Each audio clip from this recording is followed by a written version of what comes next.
The great meeting hall of Proxima Station buzzed with the voices of hundreds of alien species. Representatives from across the galaxy had gathered for the monthly Galactic Council session.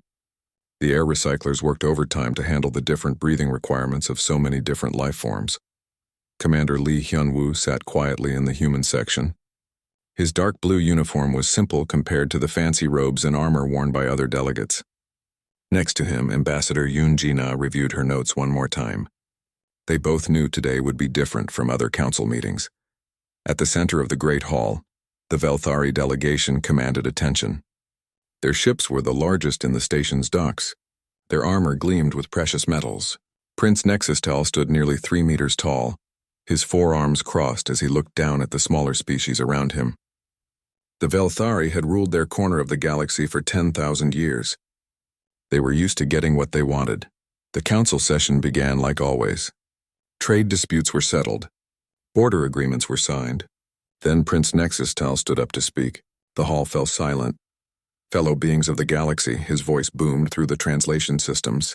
The Velthari Empire announces our expansion into new territories. The Outer Rim worlds have remained primitive for too long. We will bring order and civilization to these backward regions. Murmurs rippled through the hall. The Outer Rim was home to many species, including humans. Commander Lee Hyun-woo kept his face calm, but his hands tightened on his chair arms. An old Catamaran delegate stood up slowly. His species was known for their wisdom and long memories. Prince Nexustal, we must advise caution. There are regions in the Outer Rim that should be approached carefully. The prince laughed, a harsh sound that made several smaller species flinch. What could possibly threaten the might of the Velthari Empire? Our fleets are the strongest in the galaxy. The human territories, the Catamaran elder said quietly. We have seen ships enter their space. They do not return. The humans mark their borders clearly, but those who ignore the warnings, humans? Prince Nexustal's voice dripped with amusement. Those barely evolved apes? They have been in space for what, 300 years? We were building star destroyers when their world was still covered in ice. More delegates began to speak up. A Zephyrian trade captain mentioned cargo ships that had vanished near human space. A botanical collective representative spoke of colony ships that had sent distress signals from human territory, then went silent forever. Commander Lee Hyun-woo finally stood up. The hall turned to look at him. He was not impressive to look at, average height, brown hair going gray, quiet eyes. But something in his posture made the room pay attention. Prince Nexustal, Lee Hyun-woo said in his calm voice. My species values peace. We prefer to trade rather than fight. We welcome visitors to our space as long as they respect our laws and borders. How generous of you, the prince sneered. And what if someone chooses not to respect your little borders? Lee Hyun-woo was quiet for a moment. Around the hall, other species leaned forward to hear his answer. Our space is clearly marked. We post warnings in 17 different languages. We prefer peaceful neighbors. That is not an answer to my question, human. Yes, it is, Lee Hyun-woo said simply. We prefer peaceful neighbors. The prince's 4 eyes narrowed. Are you threatening the Velthari Empire? I am explaining our policy. What you do with that information is your choice. Ambassador Yoon Ji-na stood up beside Lee Hyun-woo. She was smaller than him with kind eyes and gentle hands, but when she spoke, her voice carried clearly through the hall. The Galactic Council records show that human space has been clearly marked for over 200 years. Our borders have not expanded in 50 years. We ask only to be left in peace, mon peace, Prince Nexustal repeated mockingly. Yes, I have heard about human peace. You hide behind asteroids and run from real warriors. Your colonies panic at the first sign of conflict. Several alien delegates shifted uncomfortably. The Catamaran elder shook his head sadly. A few species began whispering among themselves. Prince Nexustal, came a new voice. It belonged to a crystalline collective representative, their body made of living mineral. Perhaps you should research human history before making such claims. Their history? The prince laughed again. What history? A few wars on their mudball planet? Some minor conflicts with pirates and raiders? The Velthari Empire has conquered star systems while humans were still learning to make fire. The crystalline delegate's body flashed different colors, a sign of distress in their species. I have traded near human territories for decades. There are things there. Stories that even hardened spacers whisper about. Stories. Prince Nexustal waved dismissively. Fairy tales to frighten children. Commander Lee Hyunwoo sat back down. He looked tired suddenly, older than his years. Ambassador Yoon Jina placed a gentle hand on his shoulder. "The warning has been given," she said to the hall. "The Galactic Council record will show that humanity offered fair notice. The Velthari Prince was not finished. I want to make something clear to all gathered here. The Velthari Empire recognizes no special status for human space. If we choose to expand in that direction, we will do so. Any resistance will be crushed." The hall fell completely silent. Even the air recyclers seemed to quiet down. Commander Lee Hyunwoo looked up at the towering alien prince. For just a moment, something flickered in the human's eyes. Something cold and hard. "I understand," Lee Hyunwoo said softly. "You have made your position clear." After the session ended, delegates mingled in the station's common areas. Many approached the human representatives. The Kethmoran elder spoke with Ambassador Yoon Jina for a long time, his ancient eyes sad. "You tried to warn them," he said finally. "Yes," she replied. "We did. They will not listen. The Velthari have never been defeated. They cannot imagine it." Commander Lee Hyunwoo joined them. He had been speaking quietly into a communication device. "The message has been sent home. Our people are being informed of the Velthari position." "And what will your people do?" asked the elder. Lee Hyunwoo was quiet for a moment. He looked out through the station's viewing port at the stars beyond. Somewhere out there was Earth, and all the human colonies scattered across dozens of systems. "They will prepare," he said simply. The Velthari delegation was already boarding their ships. Prince Nexustal's flagship was a massive thing, bristling with weapons and armor. As it pulled away from Proxima Station, its engines lit the space around it with brilliant fire. Other alien species watched it go with worried expressions. The humans watched too, but their faces showed something different. Not fear, not anger, just a quiet, patient attention, like hunters watching prey that did not yet know it was being hunted. In the days that followed, ships began moving throughout human space. Supply convoys changed their routes. Patrol schedules were adjusted. Colony defense systems ran quiet tests. The changes were small, barely noticeable, but they were everywhere. 3 weeks after the council meeting, Captain Oh Min-seok stood on the bridge of his patrol ship watching the edge of human space. The Inchan's Pride was not a large vessel, but it was fast and well-armed for its size. Oh Min-seok had been patrolling these borders for 8 years. He knew every asteroid, every gas cloud, every hiding spot in this sector. "Captain," called Ensign Kwan Dahai from her communication station, "I'm picking up multiple contacts approaching from the Velthari territories. Configuration suggests military vessels." Oh Min-seok nodded calmly. They had been expecting this for days. "How many ships, Ensign?" 15 confirmed, sir. Possibly more behind them." On the bridge, the crew went about their duties with quiet efficiency.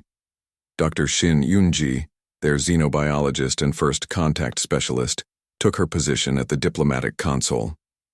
Sergeant Bae-jun-ho checked his weapon systems one more time. "Open a channel," Oh Min-seok ordered. The main screen flickered to life, showing the alien bridge of the lead Velthari vessel. Commander Vexthar appeared, his forearms spread wide in what his species considered a show of dominance.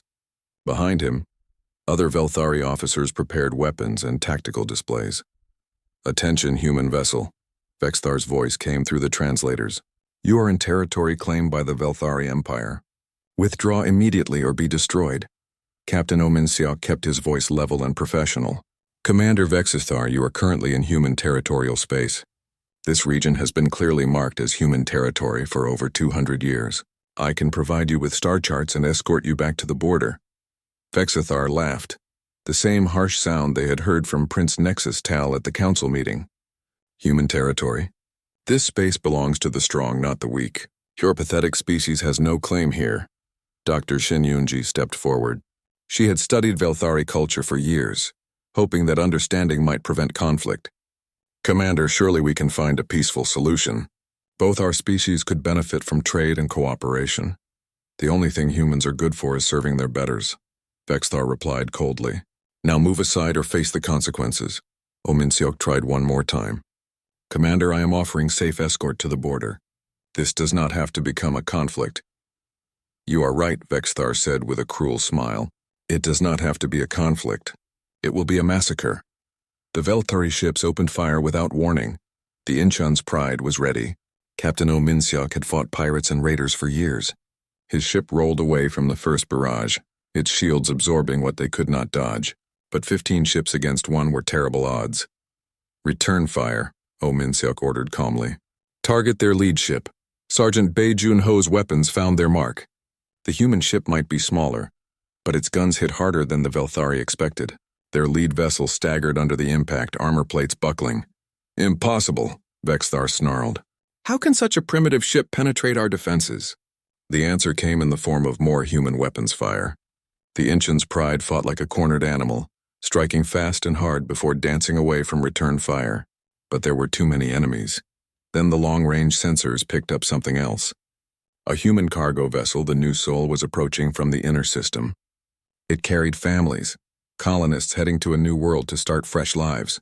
Children, parents, grandparents, all packed into the slow-moving transport. The civilian ship, Dr. Shin Yoonji called out, as alarms began sounding. They're heading straight for the battle zone.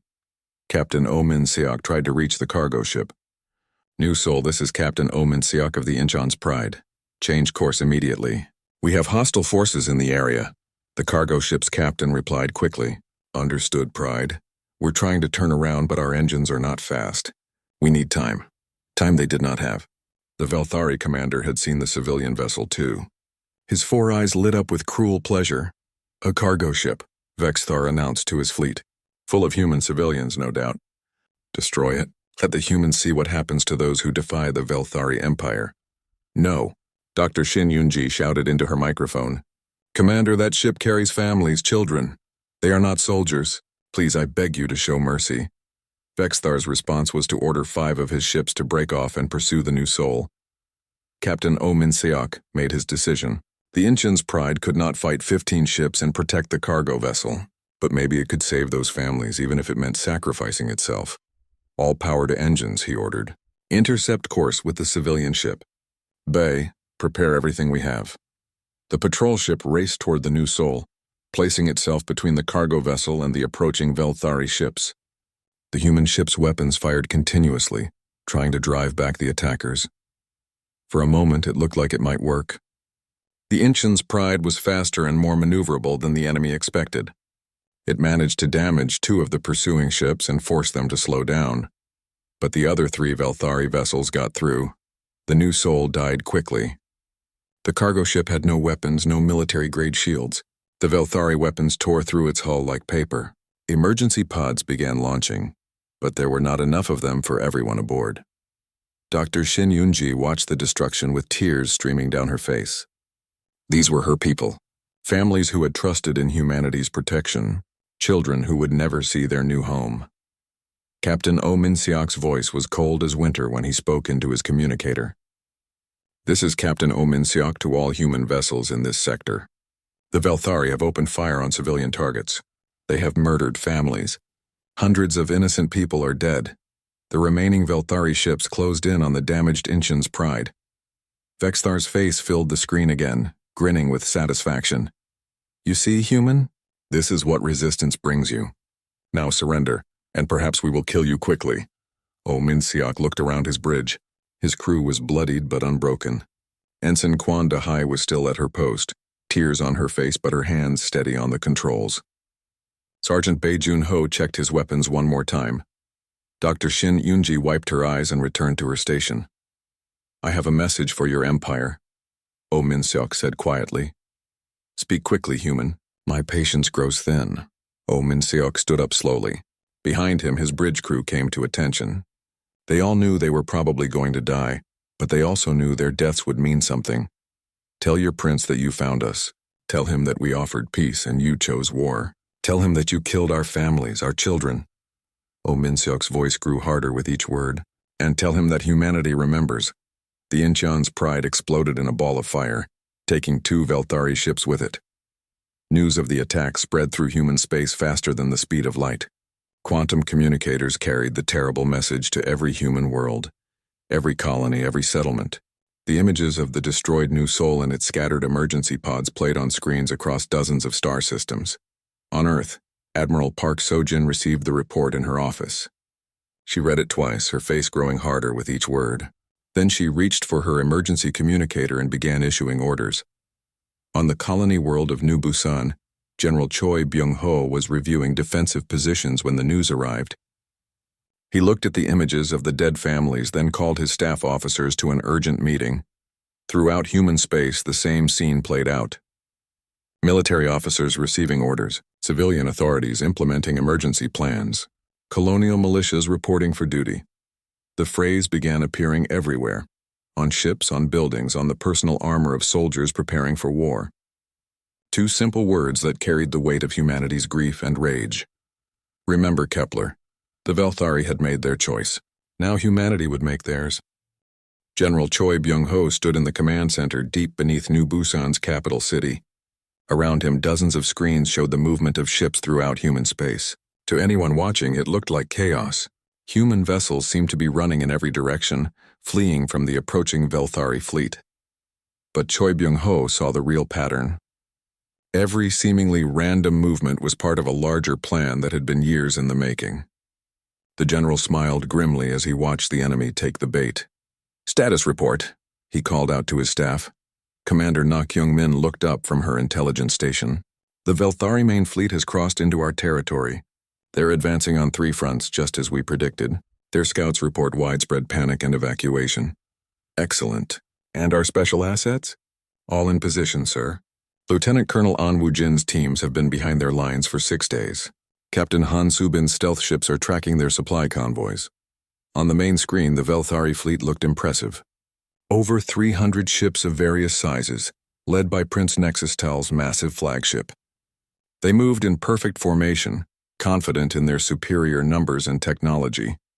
The prince himself stood on his command bridge, watching human settlements appear to empty as his forces approached. His forearms were crossed in satisfaction. "Just as I predicted," he told his officers. "The humans run like frightened animals. Their reputation was built on lies and exaggeration." His intelligence officer was less certain. "My prince, some of our scout reports are confusing. They claim to have detected large ship movements, but when our main sensors scan those areas, we find nothing." "Equipment failures," the prince waved dismissively. "These primitive systems cannot handle the power of our fleet. Press the advance. I want to reach their core worlds before they have time to mount any real defense." Meanwhile, in the asteroid belt around the dead system humans called Graveyard, Captain Han Soo-bin watched the enemy supply train pass beneath her stealth ship. The Soul Shadow was invisible to Velthari sensors, using technology that made her ship appear to be just another floating rock. "Count them," she whispered to her crew. 47 supply vessels, 12 escort ships. Just like our intelligence said. Her communications officer nodded. "Message sent to command, Captain. General Choi knows exactly what they're carrying and where they're going." Han Soo-bin had been hunting in space for 10 years. She knew how to be patient, how to wait for the perfect moment to strike. The Velthari supply ships carried fuel, ammunition, and spare parts. Without them, even the mightiest fleet would become helpless. "Not yet," she told her eager crew. "Let them get comfortable first." Back on New Busan, General Choi received reports from across human space. The Velthari advance was going exactly as he had hoped. The enemy was spreading their forces thin, chasing what they thought were fleeing human ships. "Phase 2, he announced to his staff. "Signal all units." Lieutenant Colonel An Woo-jin received the signal while hiding in the cargo hold of a Velthari transport.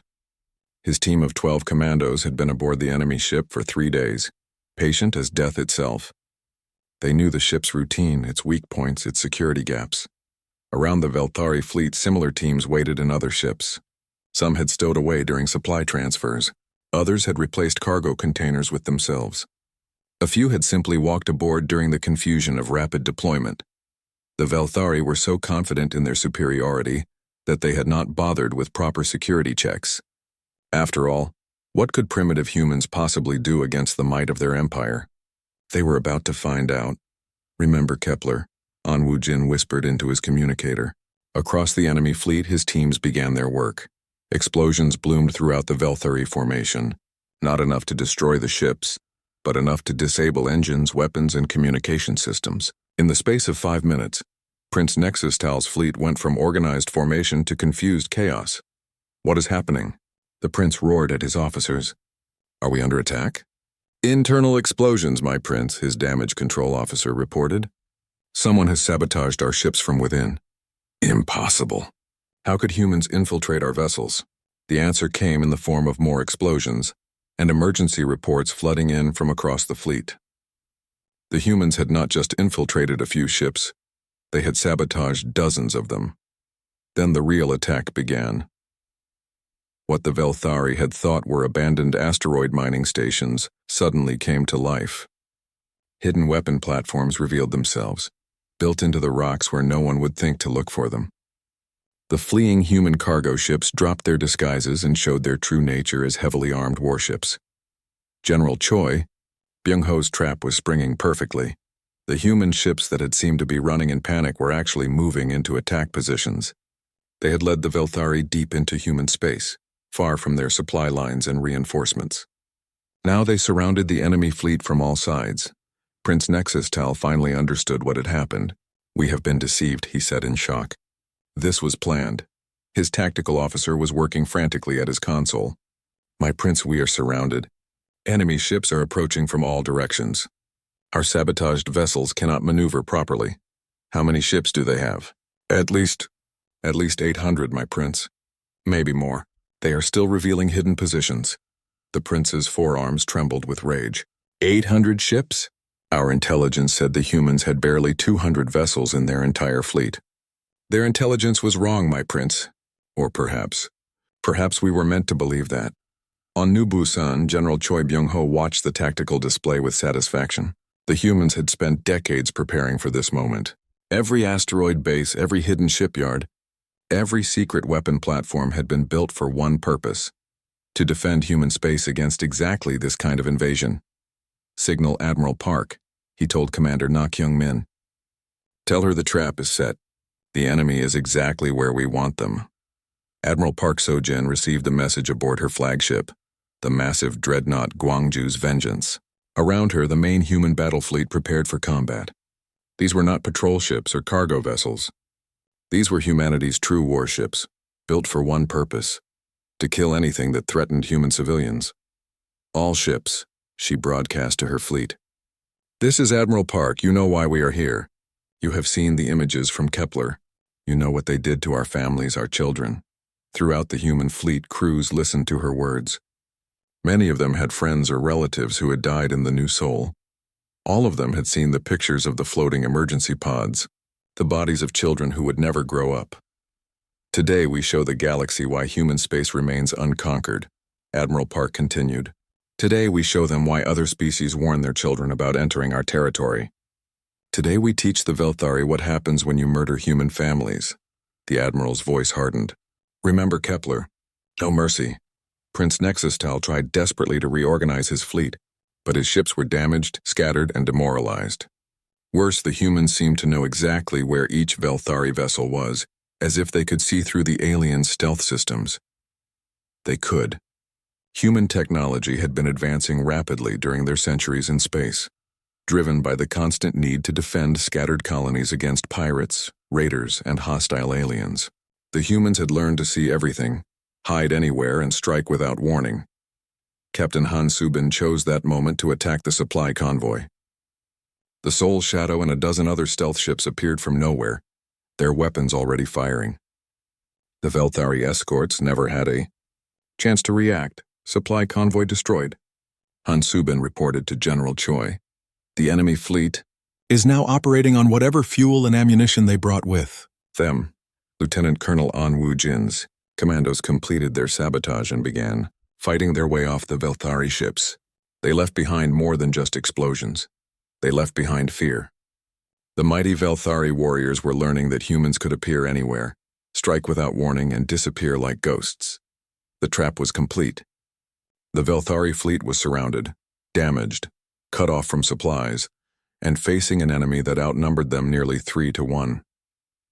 Prince Nexus-Tal stared at the tactical display in growing horror. The humans had not just defeated his advanced scouts, they had played him like a foolish child, leading him exactly where they wanted him. My prince, his communication officer called out. We are receiving a transmission from the human fleet. Put it on screen. Admiral Park So-jin appeared on the Velthari bridge. She was smaller than the prince, gray-haired and quiet-looking, but her eyes held the cold fire of someone who had seen too much death. "Prince Nexus Atal," she said calmly. "I am Admiral Park So-jin of the Human Defense Fleet. You are surrounded and outnumbered. Surrender now and your crews will be treated according to galactic law." The prince's pride flared. "Never! The Velthari Empire does not surrender to primitives." Admiral Park's expression did not change. "Very well. You chose this path when you murdered our civilians. Now you will face the consequences." The screen went dark. Around the trapped Velthari fleet, human ships began closing in for the kill. Admiral Park So-jin stood on the bridge of her flagship as the human fleet moved into attack formation. The Gwangju's vengeance was the pride of the human fleet, a massive dreadnought that had been built in secret over the past 20 years. Its weapons could crack planets and its armor could withstand the fires of stars. "All ships report ready, Admiral," her communications officer announced. Park So-jin looked at the tactical display showing the trapped Velthari fleet. 300 enemy ships clustered together, damaged and demoralized. Around them, 800 human vessels moved like hunting wolves. "Signal Captain Lim," she ordered. "Begin the demonstration." Captain Lim Dong-hyun commanded the heavy cruiser New Busan's Hammer. His ship was smaller than the Admiral's flagship, but it carried experimental weapons that the Velthari had never seen before.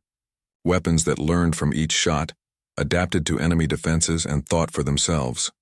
"Target the lead destroyer," Lim ordered his weapons officer. "Show them what human engineering looks like." The beam that lanced out from Lim's ship did not behave like normal weapons. When the Velthari destroyer's shields tried to deflect it, the beam changed frequency and punched through. When the ship's armor tried to absorb the energy, the weapon adapted and burned through the metal like it was paper. The Velthari ship died in seconds. Prince Nexus Tal watched in horror as his supposedly invincible vessel was destroyed by a single shot. "How is this possible? Our shield should have stopped any primitive human weapon." His science officer was frantically checking his instruments. "My prince, that was not a normal energy beam. It learned. It adapted to our defenses in real time." "Impossible." "My prince, I am detecting similar weapons on most of their ships. Their technology is far more advanced than our intelligence reported." The human fleet opened fire in earnest. What followed was not a battle. It was a slaughter. The Velthari had come expecting to fight primitive humans with crude weapons. Instead, they faced technology that was decades ahead of their own. Human ships moved like living things, their hulls shifting and adapting to incoming fire. Their weapons struck with impossible precision, finding weak points that should have been hidden. Their tactics changed constantly, as if their computers could predict what the Velthari would do before they did it. Major Yu Haijin led the boarding parties that attacked the crippled Velthari ships. His Marines wore armor that made them nearly invisible and weapons that could punch through any defense. They moved through enemy ships like death itself. "Clear the command deck," Yu ordered his team as they fought their way through a Velthari cruiser. "We need their computers intact." The Velthari warriors were brave, but they had never fought humans in close combat. The aliens were larger and stronger, but the humans were faster, smarter, and completely without fear. Worse, they fought with a cold fury that terrified their enemies. "Remember, Kepler," the human Marines whispered as they advanced through the corridors. They had all seen the recordings of the destroyed civilian ship. They knew exactly what kind of enemy they were fighting. Flight leader Zhang Miyang commanded a squadron of human fighter craft that danced through the battle like deadly birds. Her pilots flew their ships in ways that should have been impossible, pulling maneuvers that would have killed normal pilots. "Dragon Squadron, this is Dragon Leader," she called to her pilots. "Show them why they call us the Mad Pilots of the Rim." The human fighters moved in perfect coordination, striking at enemy ships with surgical precision. They seemed to know where each Velthari vessel would move before it happened. Several times, alien gunners found their weapons firing at empty space while human fighters appeared behind them. Prince Nexus Atal tried desperately to rally his fleet. "All ships, concentrate fire on their flagship. If we can destroy their command ship, perhaps we can break their formation." Dozens of Velthari vessels turned their weapons toward Admiral Park's dreadnought. Energy beams, missiles, and plasma cannons all struck the Gwangju's vengeance at once. The human ship absorbed the punishment without slowing down. "Impossible," the prince whispered. "No ship can withstand that much firepower." But the human dreadnought could. Its armor was not just metal. It was living technology that repaired itself faster than the Velthari could damage it. Its shields did not just block energy. They absorbed it and fed it back to the ship's weapons. "Return fire," Admiral Park ordered calmly. The Guangzhou's Vengeance spoke with the voice of thunder. Its main guns fired once and 3 Velthari heavy cruisers simply vanished. Not destroyed, vaporized so completely that no debris remained. The remaining Velthari ships began trying to flee. But there was nowhere to run. Human vessels surrounded them on all sides, their weapons reaching out to destroy anything that moved. Captain Han Su-bin's stealth ships hunted the fleeing vessels like wolves chasing deer. Her sole shadow appeared, behind a Velthari destroyer, fired once and disappeared before the enemy could even turn around. "Another one down," she reported to Admiral Park. "They cannot hide from us, Admiral. Our sensors can track them through any stealth system they have." Lieutenant Colonel An Wu-jin's commandos had taken control of several enemy ships from within. Now those vessels turned their weapons on their own fleet, adding to the chaos and confusion. "This is An Wu-jin to all human forces," the commando leader broadcast. "We have captured the enemy command frequencies. They cannot coordinate their movements." The Velthari fleet was falling apart. Ships tried to retreat in different directions only to run into human forces waiting for them.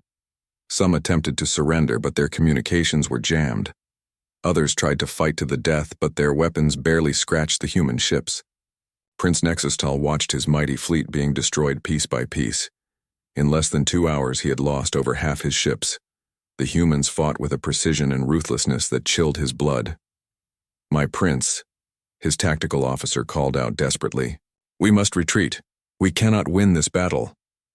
"The Velthari Empire does not retreat. My prince, if we stay here, we all die. The humans are not just defeating us, they are hunting us down one by one." The prince looked at his tactical display. Where once it had shown 300 proud Velthari vessels, now barely 100 remained. The humans had not lost a single major ship. "How?" he asked quietly. "How did primitives develop such technology?" His science officer had been analyzing the human weapons throughout the battle.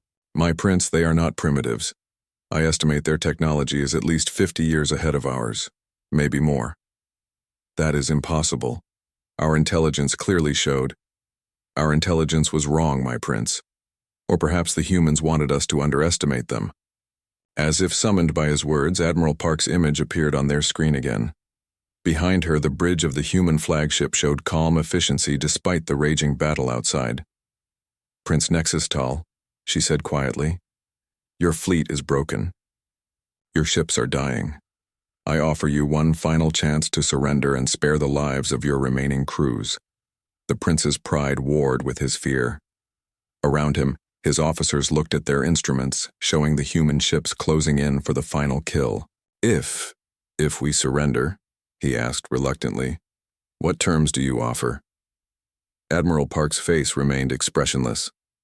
"Unconditional surrender. You will be taken prisoner and returned to your empire with a message. Your ships will be destroyed or taken as prizes of war. Your crews who survive will be treated according to galactic law. And the message? That the Velthari Empire chose to murder human families, and that humanity has responded appropriately." Prince Nexustal looked around his bridge at the faces of his officers. These proud warriors who had conquered star systems now looked at him with fear and defeat in their eyes. He began, then stopped. Through the viewports of his flagship, he could see human ships surrounding them on all sides. There was nowhere to run, nowhere to hide. "We surrender," he said quietly. Admiral Park nodded once. "Signal all Velthari vessels to power down their weapons and prepare to be boarded." As the Velthari fleet finally accepted defeat, human marines began boarding the surviving enemy ships. Major Yu Heijin's teams moved through the vessels efficiently, securing prisoners and gathering intelligence. But they also did something else. On every Velthari ship they boarded, the humans left behind recordings, images of the destroyed New Soul, pictures of the families who had died. the voices of children who would never see home again. "Watch this," the Marines told their prisoners. "Remember what you did. Remember why this happened to you." The Battle of New Busan was over. The mighty Velthari fleet that had entered human space with such confidence was destroyed. Of 300 ships, only 47 survived to surrender. The humans had lost 12 vessels. As news of the victory spread through human space, celebrations began on every world and station. But Admiral Park So-jin did not celebrate. She stood on her bridge looking at the debris field that had once been an enemy fleet, thinking about the families who had died to make this moment possible. "Admiral," her communications officer called, "we are receiving surrender signals from the remaining Velthari vessels." "Accepted," she replied quietly. "Signal General Choi. The trap worked perfectly." But even as she spoke, Park knew this was not the end. 6 months after the Battle of New Busan, the Galactic Council convened again on Proxima Station, but this time the great meeting hall felt different. Species that had once talked loudly now spoke in whispers. Delegates who had strutted with confidence now moved carefully through the corridors. Everything had changed. President Moon Jae-sung of the Human Colonial Alliance walked into the hall with quiet dignity. Behind him came Admiral Park So-jin, now wearing the uniform of the first human ever appointed to the Galactic Defense Council. Ambassador Yoon Ji-na carried a datapad containing the new human diplomatic position. At the human delegations table sat Elder Cheon Myung-ho, an elderly philosopher whose writings on warfare and peace had become required reading throughout human space. His calm eyes surveyed the assembled aliens with patient wisdom. The Velthari delegation was notably smaller than before. Prince Nexusatel was not there. He remained a prisoner on Earth, awaiting trial for war crimes.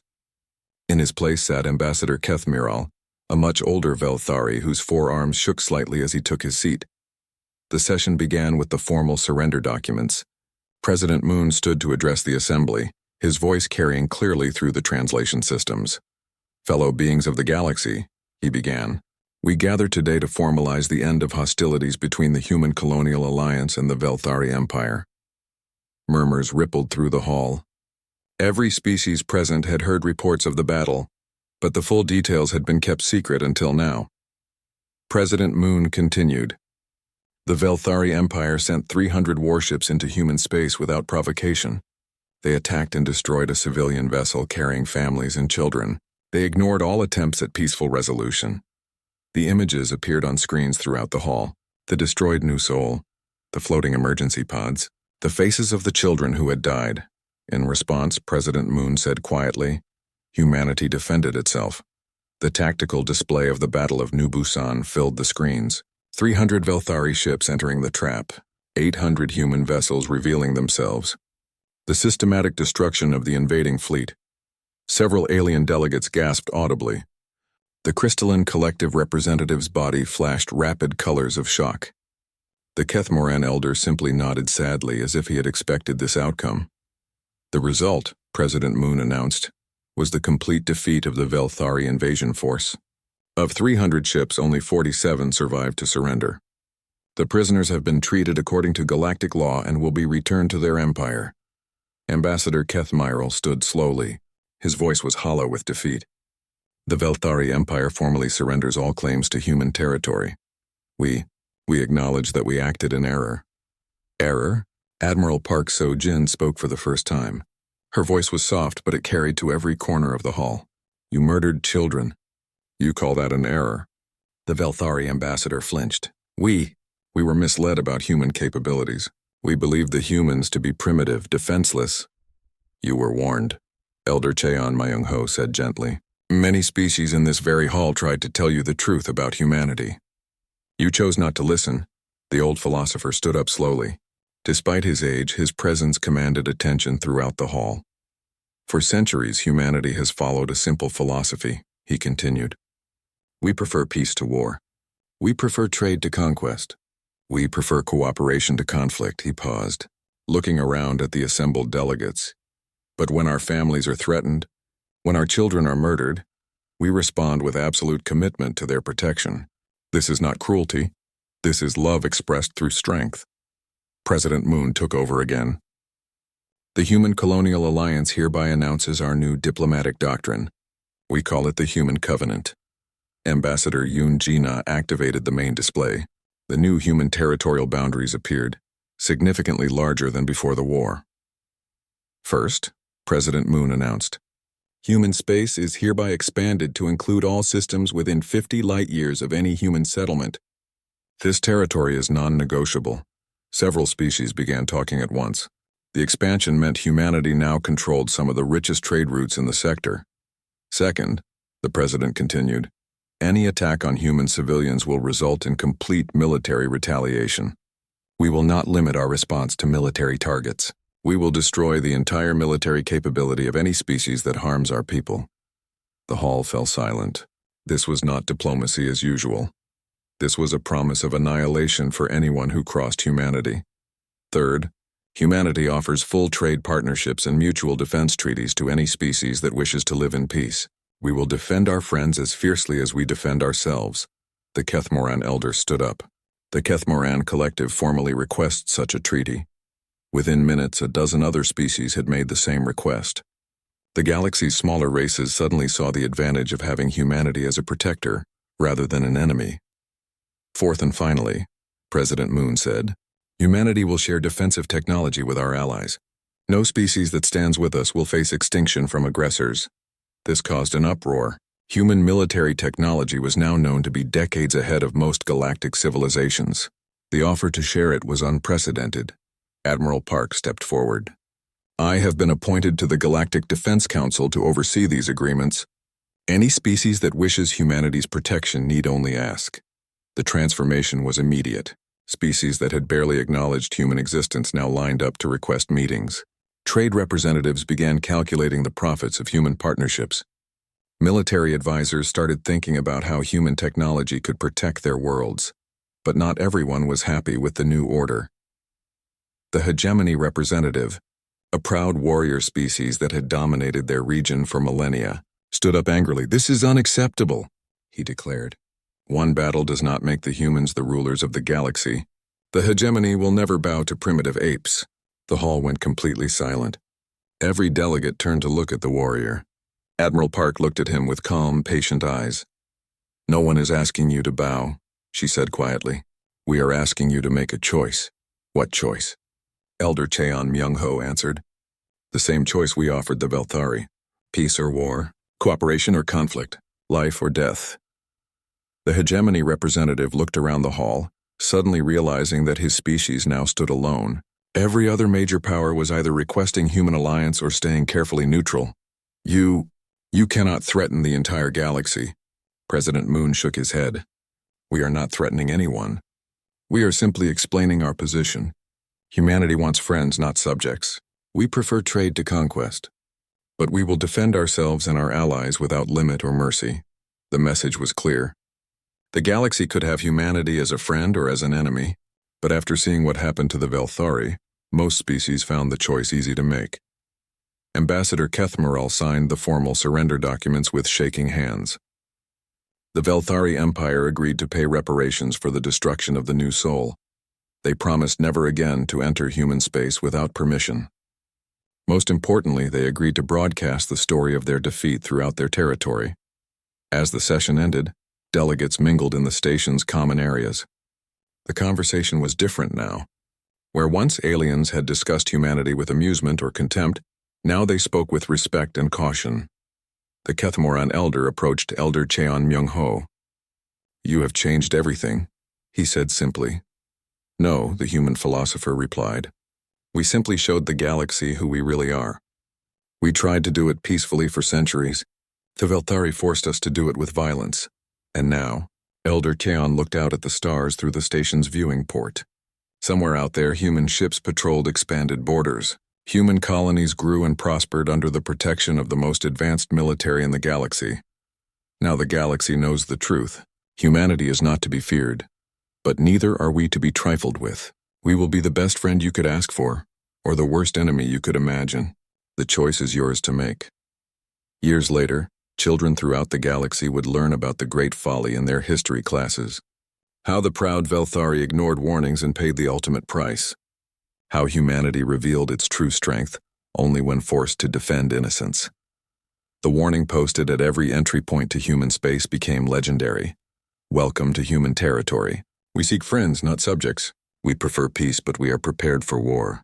We will trade fairly with those who respect us. We will defend completely those who trust us. We will destroy utterly those who threaten us. Choose wisely. And for the most part, the galaxy chose wisely. The few species that didn't learn the same lesson as the Velthari. Human space remained peaceful not because humanity was weak, but because everyone knew the cost of making them angry. Prince Nexus Tall, in his prison cell on Earth, often thought about that final moment when he realized the truth. The humans had never been primitive. They had simply been patient, and patience, as the galaxy now knew, was perhaps the most terrifying trait of all.